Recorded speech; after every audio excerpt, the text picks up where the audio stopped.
Welcome to Stand Up for Doctors. I'm your host, Kim Downey. Thank you very much for joining us. This channel is dedicated to amplifying the voices of doctors, other healthcare professionals, and patients as they share their unique struggles, triumphs, and passions. My mission is to build connection and create advocacy for healthy doctors, driving positive change that benefits both doctors and patients.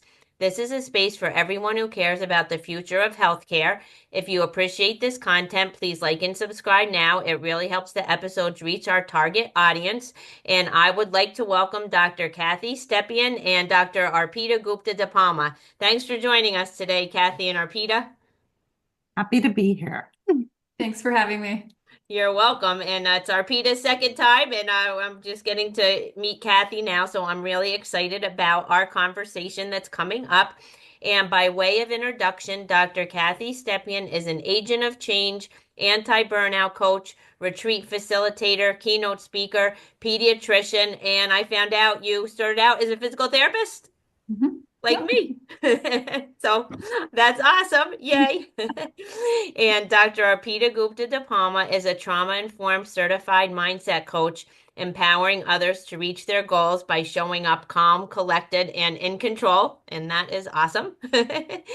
And today we'll be talking about how in August of 2023, Kathy shared as part of a LinkedIn message to me that everyone wins when physicians are well. And that has been my most often repeated quote ever since on various podcasts and, in messages. And I said it's practically become my mantra. And in my last episode, I shared it during my conversation with Cherie Johnson and Heather.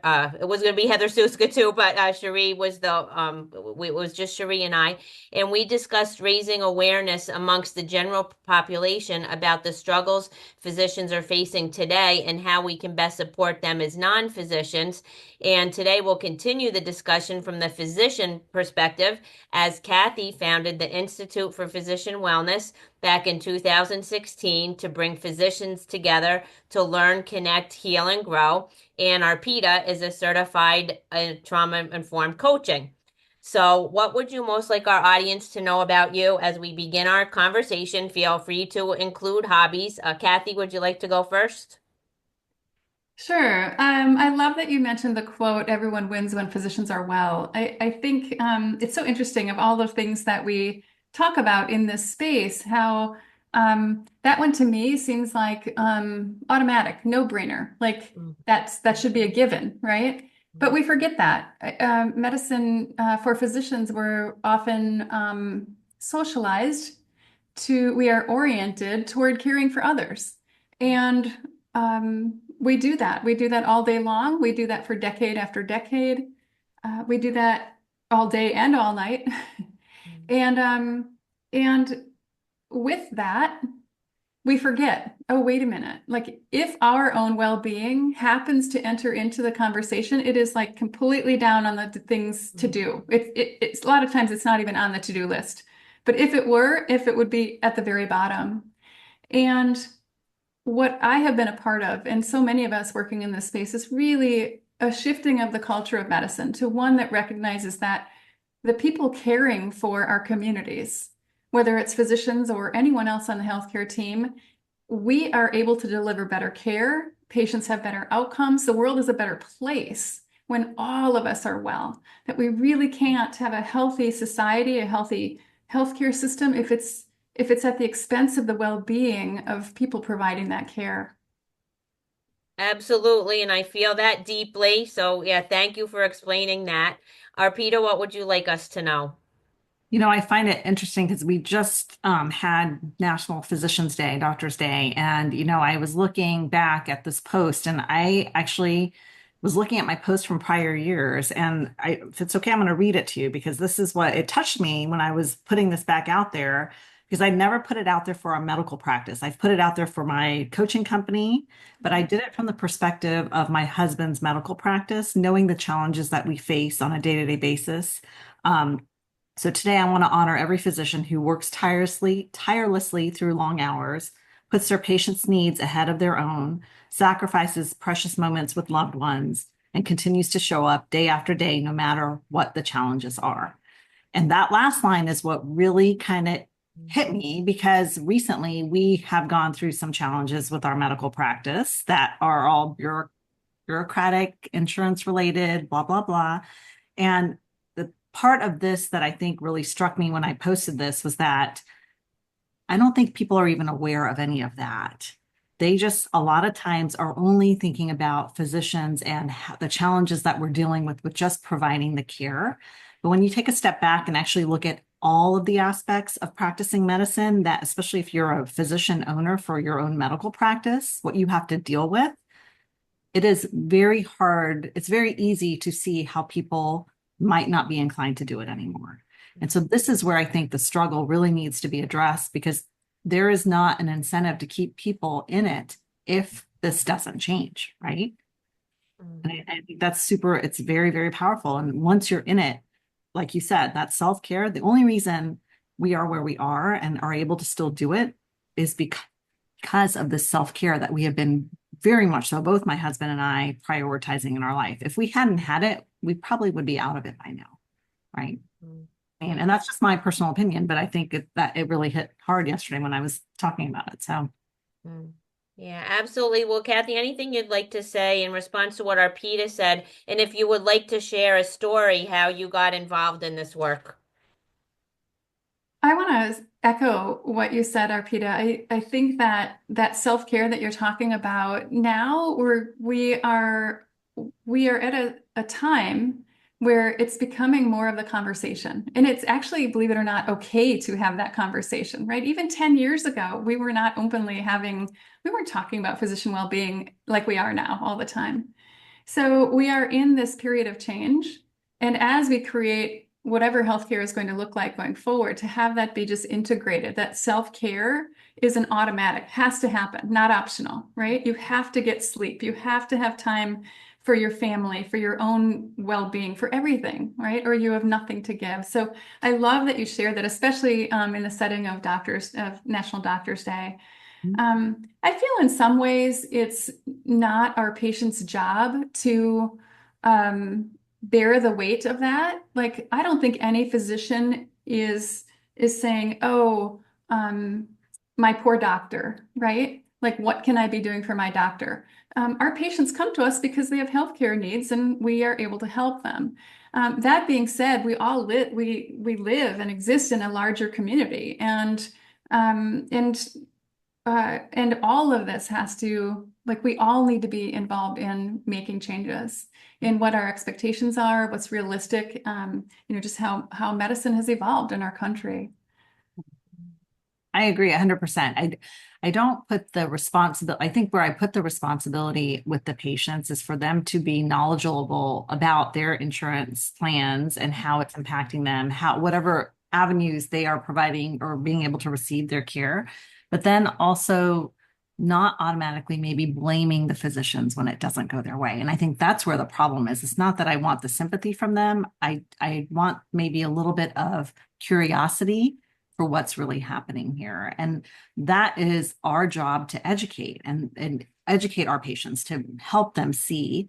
And we're trying, that's the battle that we're fighting, right? That we're trying to start to continue to educate them even more so that they can recognize this isn't your doctor doing this. This is other things. So, Right. yeah.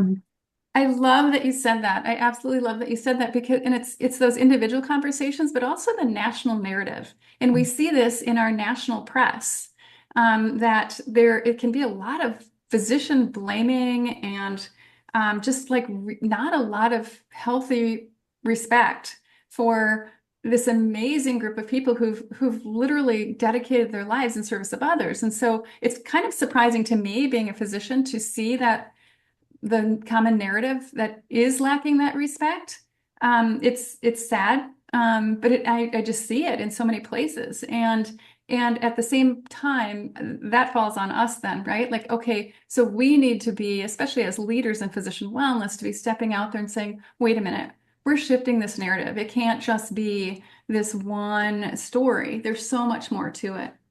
The physicians I get to work with from across the US and Canada, I have to say, physicians love medicine for the most part. Like, I love being a pediatrician, and the physicians I work with really love the work that we do. And we just don't want to be miserable doing it, right? We don't want to sacrifice our health and even our lives doing it. And I don't know that that has been part of the enough of the conversation. Just 2 weeks ago, there was that Time magazine article that talked about how women physicians die younger than women who are not in medicine and die younger than male physicians. And also, I looked at the primary research the other day, and it also shows that physicians of color die even are impacted even greater. It's like, where is that story? We really need to be getting that out in the bigger, the more complex conversations that we're having. Oh, yeah. So something I'd like to share, and then Arpita, you can respond next, is I formed a work group of doctors, patients, and healthcare leaders, and our working title was like patient empathy for clinician well-being. And we got started off the gate by trying to make a huge impact for Doctors Day, which was just yesterday. And many more doctors have received thank you notes because of our efforts, and we'll work to see what we can do next year on a bigger scale. But now the Dodgers Day is over, we're actually just this week starting to have conversations about what our mission, vision, and values will be going forward. And I'm hoping that this will get really big. And speaking to what you're both saying, there's responsibilities on the physician and patient side. And that's what I try to do, through this channel and through everything that I'm doing is some is raising awareness and educating patients that they have no idea the struggles, still if I share the statistic that 400 physicians a year die by suicide, somebody just yesterday told me I have no idea. So they don't know. Then on the other hand, doctors are trained to wear this armor and not to show emotion. So sometimes they can appear like robots. And if that's how they're showing up for their patients, that makes it more difficult for patients to foster empathy for them. So I feel like the responsibilities, it's on all of us. We're all the system, right? The patients and the doctors. And there's things that individuals can do, individual physicians, individual patients, and there needs to be system changes, and that we all need to respect each other, and we all need to learn good communication skills with each other, which I'll let Arpita speak to. And if you wanted to mention if your podcast fits in here at this point. Yeah, I think speaking to the communication part, I think now it's become very commonplace for people to not be accountable for their actions. And that, what we learn primarily, one of the most basic concepts with coaching is that our actions are a result of how we're feeling, right? And so for me, I do a lot of that work with anger and, just the very intense, powerful emotions that we have, especially as women, and how we can start to, as physicians, start to recognize how these emotions show up for us in our bodies and then how it impacts what we do. But then also, B, start to learn how we can really be more intentional, like planning in advance for the things that tend to set us off so that we can approach those circumstances or scenarios with more of a level mind where we're actually online. Our prefrontal cortex is online and we're able to troubleshoot that a little better. And that's what's kind of missing now because the need for that accountability to show up in a way to have a dialogue and a conversation without getting so activated and irritated with the other person or the world, it's not commonplace anymore. And so this is where intentionality is really, really important, I think. And I'm not saying I'm not doing this preaching on my soapbox. This was me, right? This was me like losing my crap with everybody in my world because I didn't understand that my emotions were driving that and that I needed to be more in check with that to understand why it was there. So yes, you mentioned my podcast, that From Pissed Off to Poised. That's my new podcast that I launched in October, and it is where I really talk about this. I talk about my story and how I realized I wanted to make a change. I'm a pediatrician as well, as Kathy is, and in my mind, for a pediatrician to be showing up in a way where we're actually yelling at our kids or our spouses or whatever, it was completely embarrassing. I was full of shame with this, and I was like, you know what? There is something I need to do here where I can be better. I know there's a way I can be better. I just haven't figured it out yet. And so I talk about this with my audience and I give the tips and tools. And then one of the things for me that really I noticed, and I think a lot of women in particular, but men too, probably have this sense of urgency, this pressure that I have so many things that I have to get done. And if I don't get it done, the world is going to collapse and or it's going to be on me. I'm going to be an embarrassment. People are going to think negative, all these crappy thoughts that we have. But when we boil it down and really take a minute to settle in and think about it, most of the time we are the ones that are putting that pressure on ourselves, right? And so part of this sense of urgency for me was what would lead me to anger because I just didn't want to feel that urgency. It didn't feel good. It was so intense.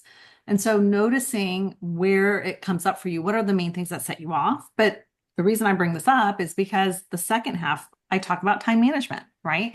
How do we start to be a little bit more intentional with building in that self-care? Because that is the number one thing, the very first thing that I talk about is that if you don't have that built in, you need to drop everything else and focus on that. And even if it means just 10 minutes a week, even if it means adding 30 minutes to your sleep schedule every night, like you figure out where you currently are at. Don't try to get to A plus gold standard level. You look at where you currently are at, and then how can you make some small shifts that are actually implementable and doable so that you can rebuild that trust in yourself that you're going to do it. That's how we start. Okay, and that's what and essentially that's what I talk about. But yeah, this is where I think there's so many different pieces of it that come together that we just have to be very, very mindful to figure out why we're showing up the way we are. So, Kathy, you can respond to Arpita and share a little more about your Institute for Physician Wellness. Sure. So I think Arpita is right spot on regarding that kind of very foundation. Like when we think about dysregulation, the heart of it is in this intentionality and getting grounded and moving with awareness of like, why is this coming up for me? Why am I feeling this way? What's triggering me? What's going on in my mind and in my body? And how does that impact how I'm showing up? And so it really is, it's about developing the self-awareness and creating a safety and security, a place that feels at ease from which we can move. And that's not necessarily easy to do when things are crazy at home and things are crazy in the clinic or the hospital, but to be able to come to that very grounded place with intentionality and recognize that there can be this calmness from which we move that is that allows us to function at a higher level and show up as the physician we want to be, show up as the parent we want to be. So regarding IPW, the Institute for Physician Wellness, I was really called to bring physicians together. After I finished medical school and residency, I had two young children. I was getting my feet on the ground as an attending, and I know that juggling things at work and at home is a lot for physicians. And I knew that I wasn't the only one who felt like, wow, this is a lot. And saw physicians around me as well. It's like, it's just, you're just max, you're running at the max all the time. And I thought, okay, I'm not the only one. Everyone is struggling in isolation. We need to get together. So I started out offering physician wellness retreats. And it's interesting. I held a retreat or two, got some traction going, and then it just exploded. Like within a year, it literally exploded. And I think it really spoke to this need for physicians. Like, wait a minute, we need to do things differently. And when physicians gather, and we can have this safe and fun and nurturing place to have real honest conversations and just have wonderful connections, magic happens. It's so healing. It's so healthy for us to be able to do that in a safe place. And so whether we meet in person, whether we're meeting in Zoom, that's really the focus of my work now with the coaching that I'm doing, is bringing physicians together and really looking at how can we be up leveling, how can we continue to practice if that's what we'd like to do in a way that feels so joyful and why we got into medicine in the first place. So I guess that's a quick version of what's going on with IPW. And I want to offer, I've participated in an IPW, a couple of their IPW events, and it is exactly what she's saying. I mean, just the opportunity to collaborate and just be with other physicians and open up and have that vulnerability is what allows us to recognize that we're not the only ones dealing with this, but I actually have this huge network and support system if I allow myself to share as well. So it was an amazing, amazing experience for sure. Well, I love that so much, and I understand it so deeply, and I understand that you've passed the torch on to Dr. Chrissy Ott, right? Who's interviewed me last week, and I believe Dr. Sheeta Shaffi is going to help her, right? So Sheeta is also helping me with Dr. Michael Hurt and a few other physicians. We're planning one for near me for the fall of 2026. And I'm so excited because we've developed kind of like a LinkedIn family and a LinkedIn community, and it's going to be epic. So I haven't officially announced it anywhere. So anyway, but I fully understand that. So my word of the year is impact, and the things that you're sharing is despite all the challenges, we still need doctors, right? And both of you can offer really powerful things that individual physicians can do right here, right now to help themselves. And that's so important. And then we've also touched on today that we need to raise awareness in the broader community and that we need to affect system level changes. Do both of you have any suggestions about, or do you share ideas with physicians also what they can do to make changes on a bigger level? Kathy, I'll let you go first on that. I think part of what you're doing, Kim, is just that. It is recognizing what matters to you and what is your motivation, how you want to pour your time and talents into this change that we want to be contributing to, and then connecting with other like-minded people, whether in medicine or outside of medicine, and recognizing, oh, when we can connect, when we gather, then it's at that point that our impact grows even more. I mean, that's when things get amplified. That's when we can have deeper changes. What I love is the idea that like we are the culture of medicine. We are part of the culture of medicine. And as part of that, we can be shifting the culture and shifting what the cultural values and norms are and the expectations. And that's how change happens. That's how change happens at the national level. So to be able to um, get in that quiet place for ourselves, but well, what do I want? Because there's a million places we can pour our time and talents, right? So really, what do I want to be pouring myself into at this stage, and who can I connect with? And then also standing in this truth, this knowledge that as we do that, I think so often we can kind of underscore, well, my little voice, I'm not going to have that great of an impact, or I really can't make that of a bit big of a change because there's such huge problems.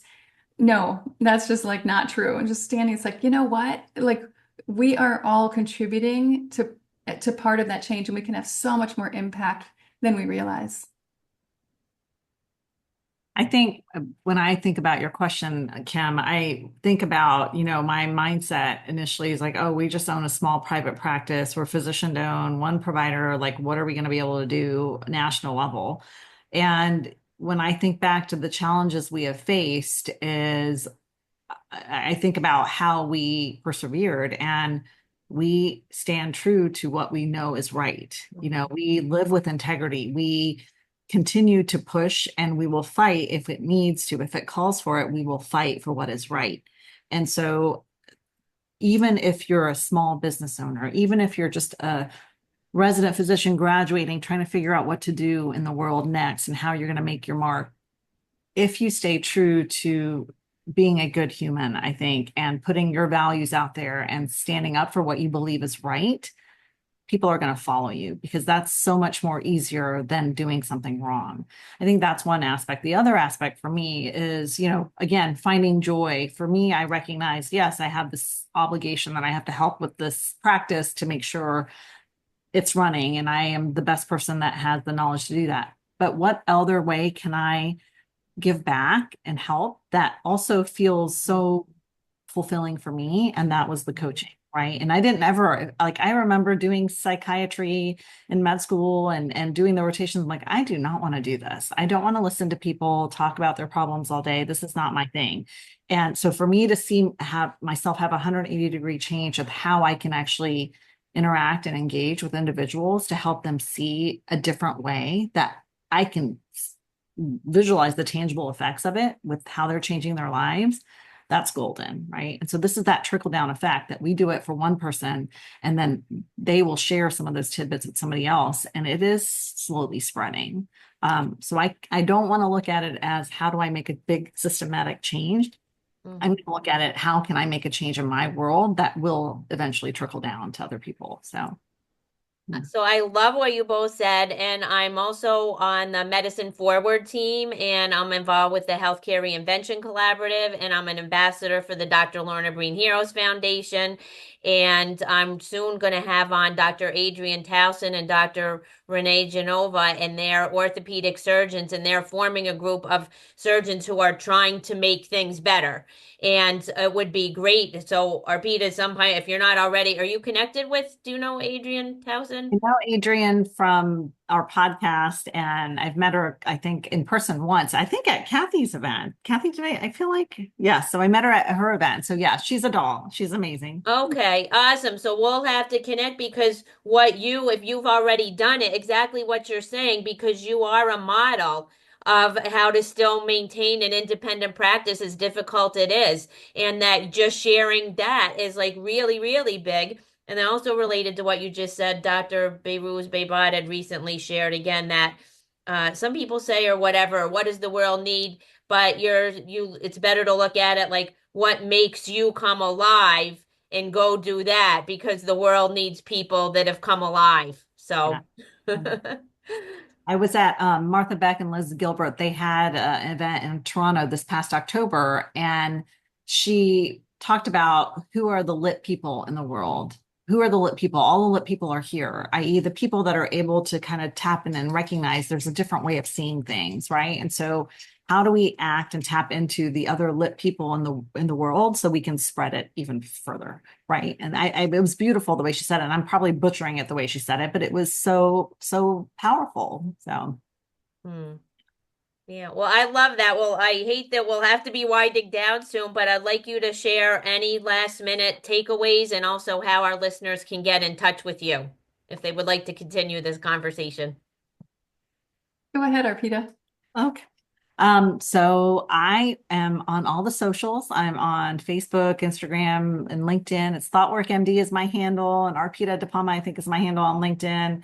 And you can get in touch with me on my website, www.thoughtworkmd. I would love for you to check out my podcast as well. The new one is From Pissed Off to Poised, and it's for everybody, just talking about how to handle those difficult emotions and how to show up with intentionality rather than being so reactionary. And then a little bit of time management skill set on top of that too. So, and it's a short series, not forever. Awesome. I think the tidbit I would leave for the listeners is that I think all change happens in our own hearts first, and really coming home to ourselves and with compassion and with the support we would so easily give to other people. And as we do that, it really, to use Arpita's language, that's what helps us be lit. That is really what helps us to live, I think, more fully and be more present and aware, and allows us to have, I mean, to be honest, I feel like it's a superpower. It's like it just allows everything to be possible. So recognizing it's like, oh, I want to contribute in a meaningful way, then it really needs to start here in my own life, in my own heart, and how I'm showing up for myself. And from there, it ripples out. Regarding how to reach me, people can find me on the web at instituteforphysicianwellness.com. I'm on all the socials as well. It's Kathy Stepien, MD. I have a Facebook group for the Institute for Physician Wellness. So feel free to reach out and connect. It'd be great. That's terrific. Well, thank you both so much for being my guests. And I'll give along with your new podcast, Arpita. So you did a year with Dr. Michael Hirsch of Doctors Living Deliberately. And I watched every episode. I think they're still getting downloads, right? So check them out. And one of the last ones featured me and another Kim. And as Michael said, it was a Kim-tastic episode. So I was very honored to be featured on that. And you have some fantastic, and that's how I No, that's how I made my first LinkedIn connection. It actually, because Michael connected me on LinkedIn. It's just 2 years ago in April. And like I said, I bet Arpita that you were my very first connection because you had started your podcast recently and I had sent you a I used to only be on Facebook. So I had sent you because I thought it was really good. So to congratulate you. So then you recognized me. And then so you might be like a huge factor in why I'm connected with like 12,000 doctors. It's because I think you did that work. I think that was, well, I think you were my number two. So thank you very much. um, So how I always end is I say, in closing, to move the needle in healthcare, we all need to raise our voices and we all need to care about each other. We already know that doctors need to care about patients. Patients need to care about doctors too. So stand up, doctors, and let's stand up for doctors.